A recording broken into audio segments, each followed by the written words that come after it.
მოდი პირდაპირ საქმეზე გადავიდეთ. ეს ისტორია ჰგავს ძველ ქართულ სუფრას, სადაც ყველა თავისას გაიძახის და სიმართლის გაგება ჭირს. ილია თოფურიამ, ჩვენმა ბიჭმა, ესპანურ მედიაში ისეთი ამბავი ააგორა, თითქოს ისლამთან ბრძოლის გამოცხადებამდე საათები გაიყო დარჩენილი. წარმოგიდგენიათ, მთელი მსოფლიო ელოდებოდა ამ ბომბას, მაგრამ აი აქ გამოხდა ისლამის გონდი, უпростоრად მისი მენეჯერი ალი აბდელაზიზი. ან ვინც მაგის ინსტაგრამს მართავს, ეგ კაცი ხომ სულ ტელეფონშია შემძვრალი. და თქვა, დავიღალე ამ ზღაპრების სმენითო. აბდელაზიზის ვერსია ასეთია. თურმე თეთრ სახლში ყოფნისას დაურეკეს. ისლამმა ეგრევა დაუქნია თავი. ბაზარი არაა, ჩუბობო. მეორე დღეს კი გაირკვა, რომ ილიამ ისეთი თანხა მოითხოვა, UFC-მ პირდაპირ უთხრა: "წადი შვილო, დაიძინე, ამდენს არავინ მოგცემსო." და აი აქ ჩნდება რიტორიკული კითხვა. ჩემო კარგებო, როდის აქეთ გახდა ილიასთვის ფული მთავარი?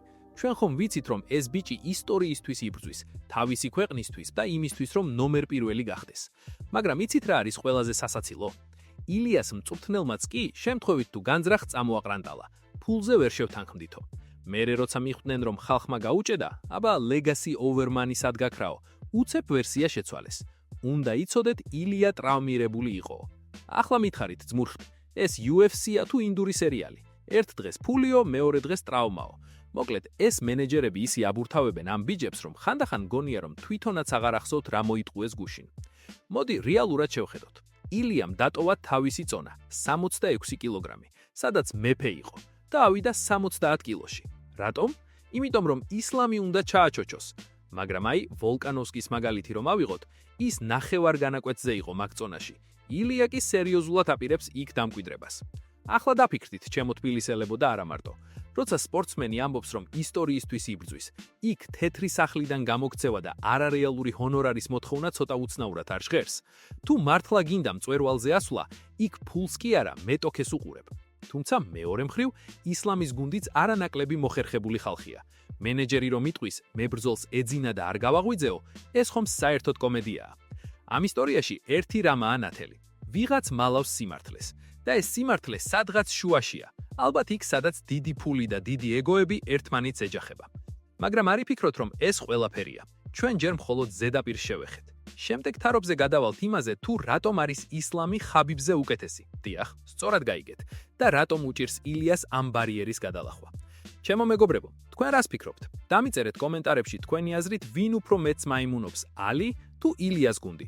და საერთოდ გინდათ ეს ბრძოლა თუ გირჩევნიათ ილიამ თავის წონაში გააგრძელოს დაჯეხვა. არ გადართოთ, წინ თვიდე უფრო მაგარი ამბები გველოდება, ნამდვილი ქართული ჟინით და ემოციით გაჯერებული. 5000 სიმბოლო ერთი ამოს უნტყვით, აი ეს არის ნამდვილი გარჩევა. იცით რა მიკვირს? რატომ ცდილობენ ამ ბიჭებისგან WWE-ის პერსონაჟების შექმნას, როცა ორივე ისედაც ნამდვილი მხეცია?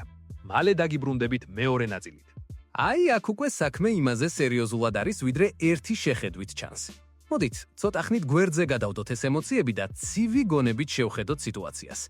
იცით რა არის ყველაზე დიდი აბსურდი? ალი აბდელაზიზის განცხადებები. კაცი ერთ დღეს ამბობს, ისლამს ეძინა და ჩემპიონს არ შევაწუხეო, მეორე დღეს კი ამტკიცებს, რომ ისლამმა ბრძოლა ეგრევე მიიღო, მაგრამ თოფურიამ კოსმოსური თანხები მოითხოვაო. ძმურად აბდელაზიზს ჩამოყალიბდი. ან ეძინა იმ კაცს, ან თეთრი სახლიდან კონტრაქტებს აფორმებდა. ორივე ერთად როგორ გამოვიდა? და საერთოდ, რატომ გვიკვირს, რომ ილია დიდ ფულს ითხოვს? აბა 70 კილოგრამში ასვლა, იქაურ ურჩხულքენ დაჯახება და ყველაფრის სასწორზე დადება უფასოდ უნდა გააკეთოს.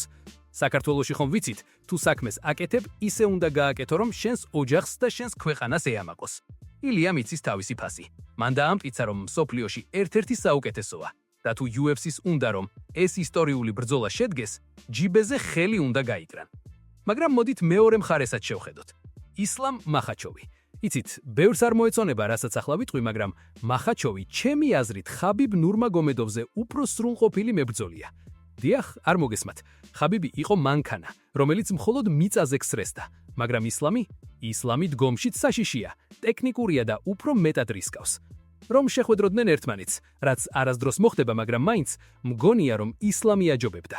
და აი, ზუსტად ამ მანქანასთან უნდა ილიას ჩხუბი. აქ კი ერთი რიტორიკული კითხვა მიჩნდება. ილია მართლა მზად არის 70 კილოგრამისთვის. ვოლკანოვსკი წავიდა, მაგრამ ალექსი იქ სტუმრივით იყო. თავის ქამარს მაინც ინარჩუნებდა. თოფურიამ კი ყველაფერი დათმო. კამარი ვაკანტური დატოვა და სრულად გადაერთო ახალ წონაზე. ეს ან უდიდესი სიმამაცია, ან ძალიან სარისკო გათვლა. ხალხი ამბობს ილიამ დაახვიაო. მე ამის არ მჯერა. ქართველი კაცი ბრძოლას არ გაურბის, მით უმეტეს მაშინ, როცა მთელი სამყარო მას უყურებს. უბრალოდ მენეჯერების თამაშები და ეს ტვიტერის ომები ხანდახან რეალურ სურათს გვიმალავს. აბდელაზიზი ცდილობს ილია ფულის მომხვეჭელად გამოიყვანოს. ილია კი ამბობს, რომ ისლამმა დაიხია უკან ტრამვის მიზეზით. იცით რა არის ყველაზე დიდი წყალი ამ ამბავში? ის რომ ჩვენ გულშემატკივრები ამ ტყუილების ტყვეობაში ვართ. ხან ტრამვა, ხან ფულია, ხან ძილია. საბოლოო ჯამში კი ჩვენ გვინდა ოქტაგონზე დანახული სიმართლე. დამიჯერეთ, როცა ეს ორი ერთმანეთის პირისპირ დადგება, იქ აღარც ალის ტყუილები გაჭრის და აღარც Instagram პოსტები. იქ მხოლოდ დუხი და კუნთები იმუშავებს. საინტერესოა, რატომ არავინ ასვამს კითხვას, თუ მახაჩოვი ასეთი თავდაჯერებულია, რატომ არ დათანხმდნენ ილიას პირობებს? თუ ეს საუკუნის ბრძოლაა, UFC-სთვის რამდენიმე მილიონი ზედმეტი რა პრობლემაა? ალბათ იმიტომ, რომ მათაც ეშინიათ რისკის. მოკლედ, ჩემო ჯიგარო ხალხო, ეს მეორე თარხა იმისთვის დაგვიდეს, რომ დაგვაბნიონ. მაგრამ ჩვენ ხომ ვიცით, როგორი ხარშება ეს პაპა? ილია თოფურია თავის სიტყვას მაინც იტყვის. და აი მესამე ნაწილში ისეთ რამეს გეტყვით ამ ორის რეალურ შანსებზე და იმაზე, თუ ვინ არის სინამდვილეში გაღწეული, რომ ეგრევე კომენტარებს წერას დაიწყებთ.